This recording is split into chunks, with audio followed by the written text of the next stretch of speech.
everybody. Great to see so many of you here today and have the sunshine spread on our lives by Andy there in terms of the introduction. If that's what the introduction says, imagine what it feels like living through that. And I was just musing on how I might describe what that feels like on the way here. And then I thought, well actually, I took a decision this morning to get one of those Boris's bikes to drive here. And I know how to ride a bike. And GPs know how to treat patients and think about their needs, and what they're in charge of commission is quite a good thing. So I thought, right, I'll get one of those bikes. I've got a key. I'll give it a go. I sort of know where I'm going. So I learned quite a lot riding here this morning. So I learned that I didn't know how to ride a bike. That some people are quite helpful on the journey that I've had here and didn't want to kill me. But some people were oblivious to my existence and appeared to want to kill me, actually. That I didn't quite know where I was going. That I saw things with a completely different and fresh perspective because I went on a slightly circuitous route. When I did end up where I thought I was in the wrong place. But I still managed to get here on time, and it was quite good for me. I learned more. Now I think that if you look at commissioning and the reforms that we've been on, I think that's the journey that some of the organisations have been on, because the system that's being designed to deliver changes in healthcare isn't quite ready to deliver the changes that we require. So as Chief Executive of the NHS Confederation, my job is to represent all organisations who commission and provide care. And most providers, most commissioners are members of the Confederation. And I've been in this job for about 3 months, and I took it because as a Trust Chief Executive, what I found was me and my colleagues locally, we're doing the equivalent of what I've just done on the Boris Bank. We were trying to make it work, but we didn't quite have all the skills, we didn't have quite all the infrastructure. And the system, it felt to me, was getting in the way of what we wanted to achieve. And given the rhetoric about bottom-up and local people being in charge, and you might have seen from the King's Fund this morning that they're talking about local leadership driving change as well. I thought that a representative body, which is the voice of the system, in an environment where the system has to change, seems like a good and powerful way of driving change. So my role and ambition in the Confederation is to try and make that happen. Because what we tend to have with the NHS, particularly in election years, is it becomes a political football. Now last time I looked, public confidence and trust in doctors was about 94%. NHS managers, it was about 44%. Politicians, it was about 20%, and sorry Andy, journalists, it was about 11%. So if we speak with the new commissioning and provide a landscape with doctors and clinicians and managers together, I think our voice could be incredibly powerful in thinking about reform. So I want to talk a little bit about that. And one of the things that I usually ask audiences is, and I might as well do the experiment with you as well. So who's been working in healthcare for more than 10 years? It's just like the NHS, everyone's been here forever. So 20, 30, 40, I haven't got any faults, but people who've been working in healthcare for 30 years, as somebody always said that it's tough every year. As always, yeah, yes, I can see you laughing. So somebody always says it's tough in healthcare every year. And I think what that leads us to think is that it's always tough and we always cope. Therefore, we just carry on doing what we're doing. I think at the moment we're in a perfect storm of a context which means we can't do that. We can't do that. And if you just took Andy's graph that shows the scale of the financial challenge, you'll see that we can't carry on doing what we're doing, because my reflection would be all of the changes that we've seen over the last decade or so, maybe the last 2 decades, have been in the way we administer and commission services. What we fundamentally need is a change in the way we deliver care. And that hasn't happened. So we are in this perfect storm. It can be quite gloomy, and there's 3 elements of it. So the first is that we've got an episodic approach to healthcare in this country, and our citizens need ongoing support, because what we have are 18 million people with long-term condition, a growing older population, and 3 million people with 3 chronic conditions or more. Now last time I looked, You can't be cured for being old or having a long-term condition, so we're going to have an ongoing relationship with you. So we have a system that's geared up to deliver episodic care, a set of citizens who need ongoing support and long-term condition management. So we need to change, this, irrespective of the money. The second thing that's part of the perfect storm is the scandals that we see and the headlines we have every single day, which I think are unimaginable from the kind of thing we had 10 years or so ago. So if you imagine Jennifer's ear, remember the Jennifer's ear story in the election, which caused a massive furore? We seem to have a Jennifer's ear every day at the moment. And the third bit of the perfect storm is the money. And Andy's just showing you the graph around that. Now we could get very gloomy around all of this. And what we talk about often is that's the burning platform we're on as an organisation and as a system. And if you talk to NHS managers, who can be a gloomy and cynical lot, what you find is that they will go into detail about how difficult things are. But I think there's an emerging sense of, we've had enough of that now. We spent 4 years, I think as Andy's just described, 4 years going through some of the biggest system reform ever. So big you can see it from space, and I think Andy's just described NHS England, so big you can see it from space. And some of the toughest financial challenges in the age of austerity ever. But we're still here. Things are creaking, but we're still here. And I think that should give us some confidence. So what we're beginning to see as NHS managers and leaders is a sense of, can we have a burning ambition, please, of where we want to actually get to? Absolutely sick and tired of talking about this burning platform role. Because the burning platform doesn't actually make you get to where you want to go, it just gets you away from where you are. So I think there's an emerging consensus that what we need is some vision for the NHS about where it's going, how we're going to tackle that demand that we require, the financial challenge, and give public confidence back to the NHS. Now with our partners, we've been doing some work with the Academy of Medical Royal Colleges, Faculty of Medical Leaders and Management, Foundation Trust Network, Local Government Association and Royal Colleges, and National Voices, patient organisations, to say, what's the best evidence about why we need to change and which areas do we need to change in? And this document, half of which is references, so it's irrefutable evidence of the need to change. And we've done this not for the NHS, because they're the need to change, but we've done it for the politicians and the public. Because there are still politicians and members of the public who will fight any change that we try and make, even if it delivers better outcomes, savings, and better care. Fact, that comes from the Dodds research that we've done of MPs and polling of the public. So what this says, and this is part of the NHS voice trying to be heard, is there are 7 areas that we really need to think about changing in, and they follow quite a neat pattern, I think. So first of all, 21st century needs are different. So secondly, we need to change services the way we deliver them fundamentally. Third, that requires leadership. And that leadership's in the system, because the system's got to change.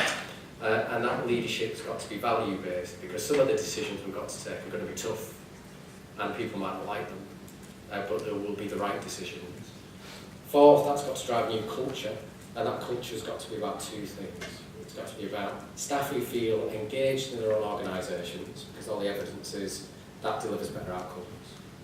And services which engage people as co-producers in their own healthcare, because we waste the assets of our patients and carers every single day in the way that we provide care. And I know that some people in the room will be working actively on that kind of agenda. So if we have that leadership and that culture, then the 5th thing we need to do is think about the workforce, because the workforce needs to be different in terms of generalist skills, ability to work across different organisations, and how it works as a team with carers and patients. If we do all of that, then we still won't get to where we want to be unless we really embrace technology. Now Andy gave the classic description of what technology means in healthcare, which is it's a cost driver. Because we've got these fantastic things like gamma knives, which means we can do some amazing things to people. I'd also like to see technology as an efficiency driver. You know, if we can get to the point where you can read the human genome, it used to cost $100,000, now it costs $100. And you can read that genome in 47 seconds. Costs keep coming down in technology. Most of our interventions and interactions with patients are low-cost, high-volume ones, but we don't think of technology in that way. And then finally, we need to think about how we spend our money. We need to think about how we spend our money. What's the evidence base that it's actually adding value? And how do we allocatively think about the money? So as Andy described, most of the efficiency gains we've done have been technical efficiency gains, so we've done the same thing cheaper. But what we need to do is something different and better, simpler and cheaper. So in that environment, what we're saying as an organisation is the NHS fundamentally needs to change, and people will visibly see that it changes because it needs to meet 21st century needs. If we're going to do that though, there are some asks that we've got of the system. The first is let's have a vision, and we could create a vision and say what it is now, based on, if you read what Reform has said about the NHS, if you read what John Oldham's Whole Person Care stuff says about the NHS, if you read Public Health England or Simon Stevens or whoever, it all comes down to a few simple things that are going to be a given for the future. So place-based health, supported self-care, integration of teams around general practice based on a defined population of people who need ongoing support, hospitals which are designed to be the maximum size they can be and still be local and still be sustainable, tertiary centres of excellence where you will survive and have better outcomes, which can also be global centres of research and development, and then 7-day urgent emergency care wrapped around that, based on the idea that you can be treated in the community as well as in a hospital. And I could talk about that a lot, but I won't. Now the second thing we need is some changes, because what's clear is, if we know where we are today, and we know things fundamentally need to change to deliver a vision of the NHS which looks different, the arrangements we've got now won't work. It's a bit like me on the bike, this bike wobbling around the bus lane, not quite knowing where I'm going, and when I get there all the bike racks are full. You know, we need to change the way that we actually incentivise healthcare, regulate healthcare, manage healthcare, work with patients and the public, think about the evidence base. And the sort of asks that we're starting to think about.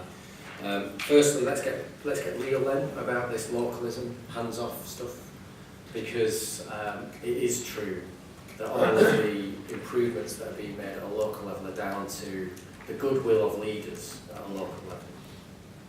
So what I see in my visits are that people are working together outside their own interest, and sometimes against the way they are regulated and performance managed. Because we have a regulatory and performance management system which requires you to deliver for your organisation. But in doing so, what you need to do is deliver for the system, and no one holds you to account for that. So the risk and reward arrangements we've got aren't balanced. So the first thing is we have to get this local leadership thing right. The second is we need to recognise we're in an election year, and that means that nothing will happen until after the election in terms of focus around significant fundamental change, because what we'll have to do in the run-up to the election is focus on 18 weeks, cancer, A&E, financial, ambulance response times, all these hard-fought gains that we've had, which I think is only right. But we need to be ready post-election to make some significant and fundamental changes, and we need a mandate for that. So we're asking politicians to sign up to that. We recognise the political realpolitik, but we need them to sign up to that. So those are some big givens, and then we're asking for some specifics. So you may have seen that local governments asked for a 5-year settlement for social care. I personally support that. I think it's pretty clear that cuts in social care have a knock-on consequence for the support of older people. That's a knock-on consequence for the health service. So we need to think about how we're managing social care. I'd like to have a long-term settlement for the NHS, because fundamental change requires stability. Contracts with people like you, if you're going to take risks, require stability and need to be longer, so you can manage the risk across a longer period. So I'd like a 5 or 10-year settlement for the NHS in real terms. And I'd like us to have some additional resources for 2 years to make sure that we can get over the bumpy ground we're going to have as we manage change. Because if we're going to deliver services very differently, existing providers will have stranded costs. So we're asking for some financial improvements to be made, a new financial regime to be put in place that incentivises long-term condition management, We're also asking for parity of esteem for mental health, and to make that real, because if you are unwell, then your mental health's affected. And if you're mentally unwell, you're much more likely to have a long-term condition or die prematurely. Now, we've got this artificial barrier between mental and physical health, and I'd like to see that end. Commissioning, I think, where one of the big asks for us is to say that we seem to have got into a narrative nationally, and you may have seen this, that everything is resolved through the provider and the regulator. So if there's a quality issue, CQC will sort it out. If there's an issue about sustainable organisations, then monitor, and all the TVA and the providers will sort it out. Actually, commissioning, and having Simon Stevens, an international renowned commissioner as head of NHS England, is a good thing. Commissioning is all about transformation. Commissioning is all about allocative efficiency. Commissioning is all about evidence. It's all about the effectiveness of treatment. It's all about clinical leadership, about engagement with patients. I think what we'll see in the next year or two is commissioning come back into play in a major way. And I'd really like to see that done in a way which is joined up. I'll leave it to you to muse on the fact that the Lansley reforms took commissioning and split it up, and then Jeremy Hunt talks about bringing commissioners back together. But what is essential for me is that if you're thinking about commissioning primary care, you need to do that at the same time as community services, mental health, social care, hospital care, and at the moment those are split. And I think NHS England are making moves to bring them back together, which I think is a really good thing. So for you in the room, I think working with commissioners as well as providers is going to be essential over the next few years, because they're the ones with the money and they're the ones who are going to be driving change. And what we want to do as an organisation through NHS Clinical Commissioners is give people the best chance of succeeding in doing that, because they'll have a longer settlement, they'll be able to longer contracts, they'll be able to work with a variety of providers and partners. And it'd be really good, one of the things we want to do is to set the tone around how the NHS works with the third sector and the private sector. You know, the private sector is part of the social fabric. Last time I looked, it employs people, it delivers services, and the NHS doesn't have a monopoly on values. So having an environment where business between the NHS, medtech, pharma companies, for the benefit of patients and for the benefit of the economy is a good thing, is something that I want us to see.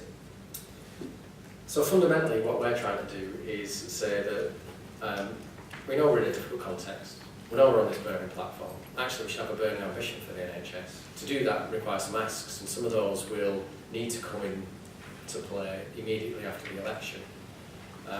For you, what you'll have to navigate, I think, is a bit of a difficult and interesting time, but I would say build your relationships locally as well as nationally. I would say lobby as much as you can around the changes that are required, and recognise the environment that you're going to be in is going to be focused on two things. Defined populations who require ongoing care, children, people with multiple long-term conditions, and older people, and evidence-based, effective technology and treatments which will drive change. Now, all of the things I've just said, I hope come to pass, but they'll only come to pass if we support providers. And I'm going to pass over to Chris to talk about providers, because I think one of the things we often do in the service is fail to recognise that regulators, commissioners, representative bodies don't actually deliver any care at all. The only people who deliver care are providers. So I'm going to hand over to Chris to give us a view of how things feel from the provider sector. Thanks very much.